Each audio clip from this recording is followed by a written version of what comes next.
At my 21st birthday dinner, my aunt asked, "What did you decide to do with the $3 million?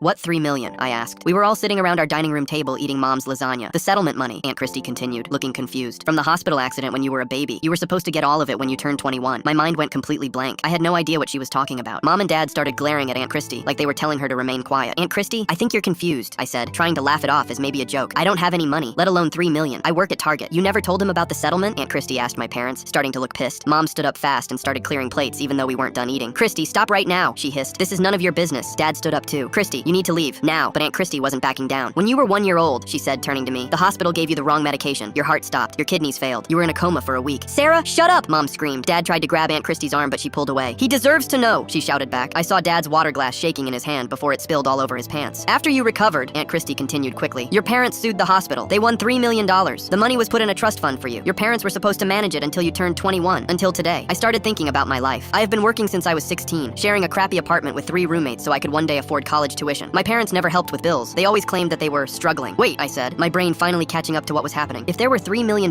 with my name on it, where are they? Why have I been living like this? Why did you tell me we couldn't afford college? Dad wouldn't look at me. Mom kept washing the same plate over and over, scrubbing it so hard I thought it might break. Mom, Dad, my voice was getting louder now. Where is my money? We were going to tell you, Mom finally said. She was crying now. Tell me what? I stood up, but my legs felt weak. That you had $3 million for me this whole time while I was working double shifts at Target? It wasn't just your money, Dad suddenly shouted. We raised you. We paid for your food, your clothes, your childhood. We deserved something. Deserved? I couldn't believe what I was hearing. We invested it, Mom said quickly. For your future. We technically didn't spend it. Invested? Aunt Christy laughed, but it wasn't a happy sound. Tell him the truth, dear. Tell him about Vegas. Tell him about the cruises. Tell him about the gambling. Those were business opportunities, Dad yelled. We were building wealth for the family. Everything clicked in my head at once. All those weekend trips my parents took. They called them business trips, but Dad worked at a hardware store and Mom was a receptionist. I trusted them, but what business trips could they possibly have? Did you spend my money gambling? I suddenly felt sick at the implication. The money from when I almost died as a baby? You spent it on casinos? We were trying to make it grow, Dad said. We thought we could turn it into 10 million, 20 million, for all of us. How much is left? I asked. Nobody answered. How much is left? It doesn't matter, Mom said. We're your parents. We know what's best for you. Tell me how much. About 30,000, Dad finally whispered. I did the math in my head. $3 million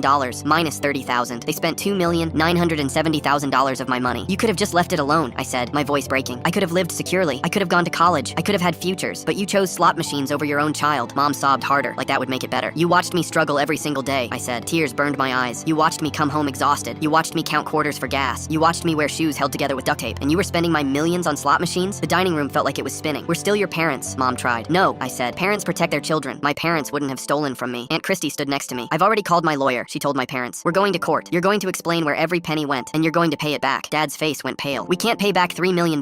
Then you'll sell this house, Christy said. You'll sell your cars. You'll sell everything you bought with his money. Or we're calling the police. They finally understood what they had done. They had lost their son over money that was never theirs.